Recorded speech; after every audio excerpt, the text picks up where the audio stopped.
Bonjour à toutes et à tous et bienvenue dans cette spéciale d'invitation voyage. Aujourd'hui, on se retrouve de l'autre côté des Pyrénées. On part explorer le nord-ouest de l'Espagne. Si vous ne connaissez pas la vallée de Babia, vous allez en prendre plein les yeux. Et pas seulement plein les yeux d'ailleurs. Vos oreilles vont être caressées par la langue chantante des bergers, le pachuesú, un dialecte qui a su résister à la toute-puissance du castillan. Sur la Costa Verde, nous nous arrêterons ensuite dans la ville de Gijón, dans ce stade qui a accueilli la Coupe du Monde de foot de 1982. Mais ce n'est pas seulement le bon air iodé de l'Atlantique que nous allons humer, il y a eu comme un parfum de honte dans le match qui a opposé l'Allemagne à l'Autriche. On le revivra tout à l'heure. Et tout de suite, vous allez découvrir une partie méconnue du CV de Gaudí. Car, évidemment, on connaît son travail à Barcelone. Mais dans le nord de l'Espagne, ce génie de l'architecture a eu la chance de mener des expériences grandeur nature. C'est l'inspiration du week-end.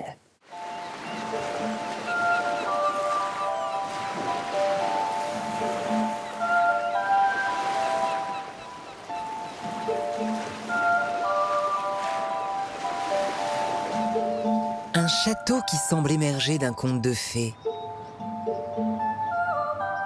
Un grand magasin qui ressemble à un palais.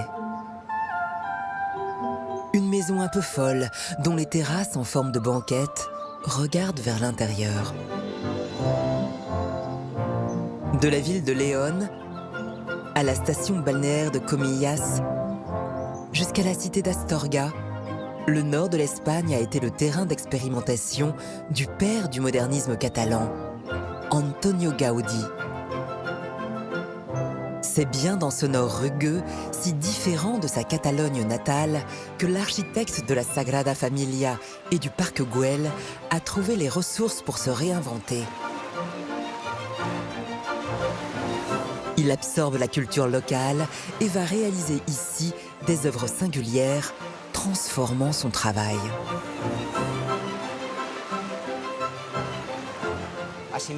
Il assimile ici toutes sortes d'expériences esthétiques qui le conduisent à une fusion unique de différents styles. Il les triture et cela le conduit à créer ce style inclassable qui est le sien. Ici, il l'épure, il le met à l'épreuve, il s'imprègne des techniques locales de construction et il en fait la synthèse. Ce nord de l'Espagne, Gaudí l'a d'abord rêvé avant de le visiter. En 1883, il obtient une de ses premières commandes, une villa de vacances à Comillas, en Cantabrie, sur la façade atlantique. Une région méconnue, coincée entre le Pays basque et les Asturies. C'est sur cette terre rude, aux côtes battues par les vents, qu'il pose les bases de son architecture. Il se documente de façon exhaustive et crée un bâtiment qui réussit à synthétiser ce climat, ce milieu naturel. Les roches modelées par l'eau, par le vent. Et surtout, cette couleur verte, le vert de l'herbe, des arbres, des frondaisons, qui sont la marque du paysage pluvieux du Nord.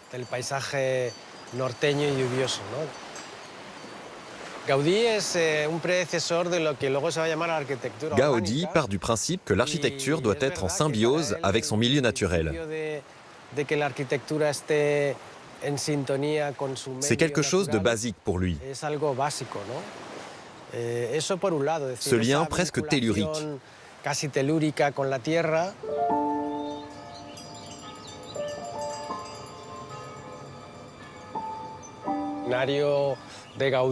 Dans l'imaginaire de Gaudí, comme pour tous les Catalans, la Cantabrie est associée à la couleur verte. C'est pourquoi il va faire fabriquer des céramiques de cette couleur, pour faire écho au bois de châtaignier, aux prairies qui l'entourent. Aujourd'hui, en architecture, ce vert profond que Gaudí associe à la Cantabrie a pris son nom, vert Gaudí. Outre la nature, Gaudí vient aussi puiser dans la culture propre à la côte cantabrique, comme celle que symbolise une statue veillant sur Comillas face à la mer, celle d'Antonio López, premier marquis de Comillas. Un indiano, un émigrant parti aux Amériques et revenu richissime. Ce natif cantabre a fait fortune à Cuba, bâtissant un empire industriel qui lui vaut d'être anobli par le roi Alphonse XII. son retour, il se fait construire un palais en pierre de taille d'inspiration néo-gothique. Comillas est lancée, elle devient une station balnéaire à la mode.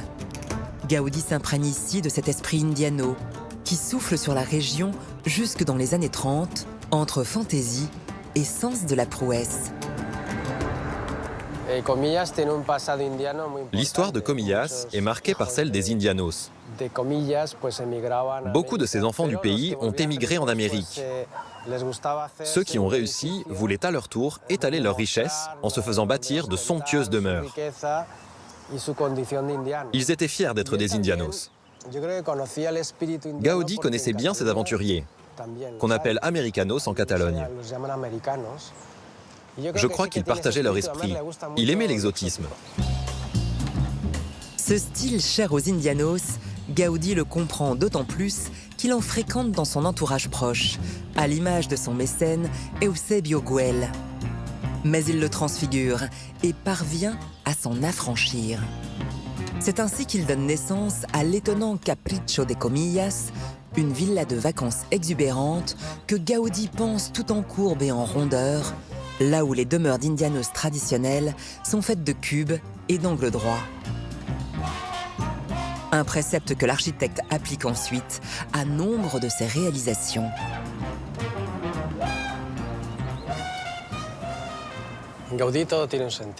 Chez Gaudi, tout a un sens. Les briques sont aplaties. Elles ne sont pas à angle droit. C'est une métaphore du vent, un élément central de l'architecture organique. Chez Gaudi, rien n'est purement décoratif. Tout a une fonction. La céramique, par exemple, est un élément imperméable qu'il utilise dans toutes les parties les plus exposées à la pluie, comme les fenêtres.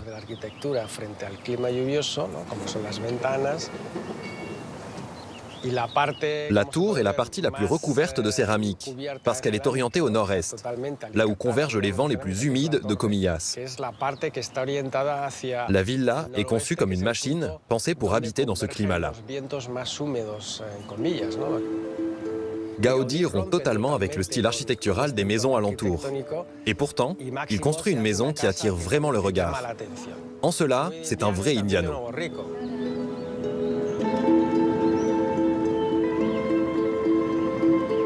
10 ans après cette première incursion dans le nord de l'Espagne, Antonio Gaudi prend la route de la province de Léon, à 300 km de là. Appelé à réaliser de nouvelles commandes dans la région, il arpente cette plaine aride qui rougeoie sous le soleil.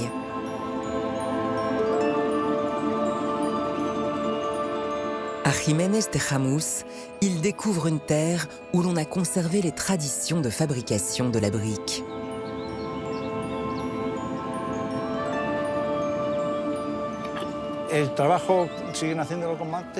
Le travail de l'argile se fait encore aujourd'hui dans les mêmes fours que ceux qu'on utilisait il y a 1000 ans. La matière première est la même, la technique pour façonner les moulages aussi.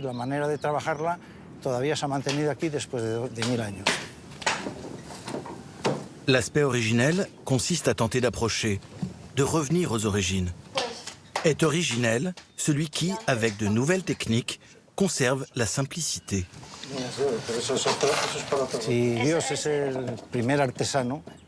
Si Dieu est le premier artisan qui a façonné l'homme à son image avec de la glaise, Gaudi utilise l'argile pour rendre hommage à Dieu. Il la travaille avec ses propres mains. Il utilise aussi les savoir-faire locaux, en faisant fabriquer des moules, d'où sortiront les briques de son palais épiscopal. À l'instar des bâtisseurs de cathédrales du Moyen-Âge, Gaudi aime mettre la main à la pâte. Il sait souffler le verre, forger le fer, façonner les céramiques. Gaudi considère qu'il n'y a rien de plus naturel que de faire une architecture artisanale. De fait, je dis souvent qu'il est le dernier architecte médiéval et le premier architecte moderne.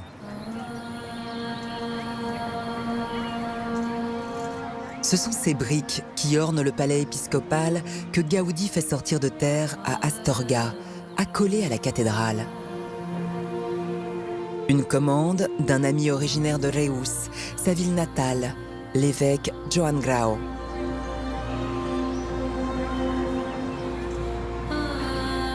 Il y séjourne une dizaine de fois entre 1889 et 1893.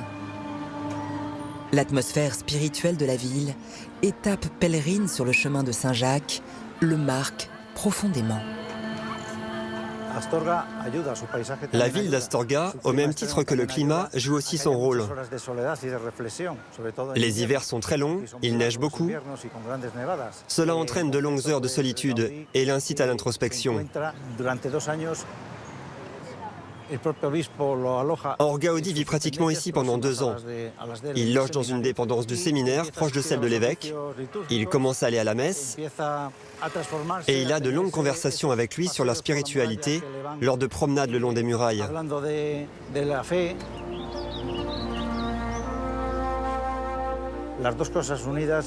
C'est ça, plus l'influence de l'évêque, qui va provoquer chez lui une crise existentielle qui va fortifier sa foi.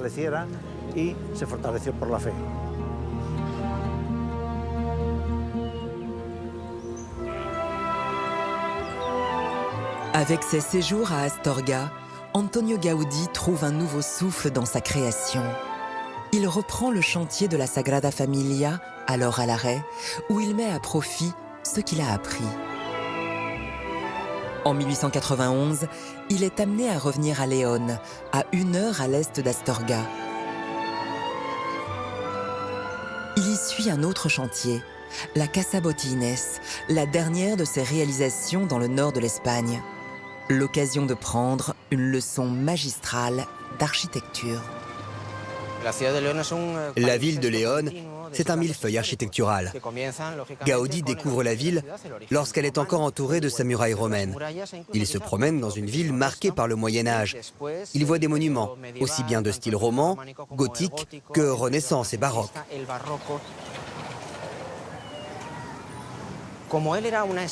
Il est comme une éponge qui absorbe tout, jusqu'au plus minime détail de tout un système architectural. Après, il les triture. Gaudí prend en compte toutes les dimensions d'un lieu. Il s'imprègne de son atmosphère. Il va être beaucoup plus influencé qu'on ne le croit par l'histoire de León, par la richesse de son patrimoine architectural. On ne peut pas progresser en faisant fi du passé. Il faut tenir compte des efforts et des avancées de nos prédécesseurs. Gaudí connaît parfaitement l'histoire de la ville. Il se documente même sur les légendes de León. Il manifeste ainsi sa capacité, en tant qu'architecte, créateur, à pouvoir dialoguer avec les figures du passé. Gaudí exploite les grands mythes chrétiens, comme celui de Saint Georges sauvant une ville du dragon, un thème qu'il revisite dans sa Casa Botines. La maison Botines est un dragon. C'est le corps d'un dragon. L'entrée, ce sont ses mâchoires qui s'ouvrent et peuvent dévorer celui qui s'aventure à l'intérieur. Les grilles représentent ses griffes acérées. Il mêle ici ses obsessions intimes, la nature, la puissance de l'imaginaire et du symbole. Ici à León, il trouve l'extase, la fusion de la lumière et de la géométrie, celle de la nature avec la religion. Et tout cela alimente son œuvre. N'oublions pas qu'en catalan, Gaudí veut dire plaisir.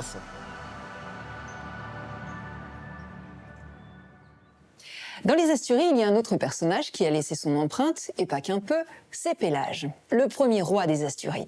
C'est le clin d'œil de Thomas Chauvineau. Il n'y a pas que Gaudí qui fait des folies en Asturie. À sa façon, Pélage le Conquérant, le premier roi de la région aussi. Héros de la résistance espagnole contre l'envahisseur maure, celui qui met en déroute l'armée musulmane. Du moins, selon le mythe qui ensuite en a été fait, les historiens, eux, sont plutôt circonspects. Pélage, que les Espagnols appellent Don Pelayo, c'est le vainqueur de la bataille de Covadonga. Elle aurait eu lieu en 722. Et si on en croit les forces en présence, Pélage aurait dû perdre. À quelques centaines contre quelques milliers, il n'aurait pas dû faire le poids. Mais lui et ses hommes connaissent bien cette région escarpée. Ses défilés, ces passages étroits dans lesquels l'armée musulmane peut difficilement manœuvrer. L'embuscade est aisée, les Espagnols vont en profiter. En fonction du récit de ses prouesses, Pélage a vécu soit du vraisemblable, soit du n'importe quoi. Vraisemblable, il se réfugie avec son armée dans une grotte, celle de Covadonga donc, contre laquelle les flèches ennemies viennent se briser. N'importe quoi, les flèches reviennent toutes seules, comme des grandes, vers l'envoyeur. La vie de cet homme qui aurait permis la reconquête du pays par les catholiques est évidemment pleine d'interventions divines. La Vierge lui serait apparue, ses poursuivants écrasés par un éboulement surnaturel, ou encore la foudre qui tombe sur un chêne et sculpte une croix, la croix de la victoire devenue depuis l'emblème de la région. Fallait au moins ça pour construire le mythe, parce que, dans le fond, personne ne sait si ce brave Pélage était un bon chrétien. A-t-il seulement été baptisé, lui qui possède sa statue en face de l'église Notre-Dame de l'Ascension à Cangas de Onís? En 1962, le cinéaste John Ford expliquait qu'il valait mieux raconter la légende plutôt que la réalité. Avec Pélage le Conquérant, les Espagnols ont juste 12 siècles d'avance. Connaissez-vous le Pachuesú? C'est la langue des bergers dans la vallée de Babia. Et ils la protègent autant que leurs brebis. C'est l'héritage. Et si on parlait de football maintenant? En Espagne, c'est quasiment une religion. Mais ce qu'il s'est passé à Gijón durant la Coupe du Monde 82 a failli en envoyer quelques-uns au purgatoire. C'est l'incontournable. Et voilà, c'est ainsi que s'achève cette spéciale. Je vous souhaite à toutes et à tous un très bon week-end et je vous dis hasta luego, muchachos.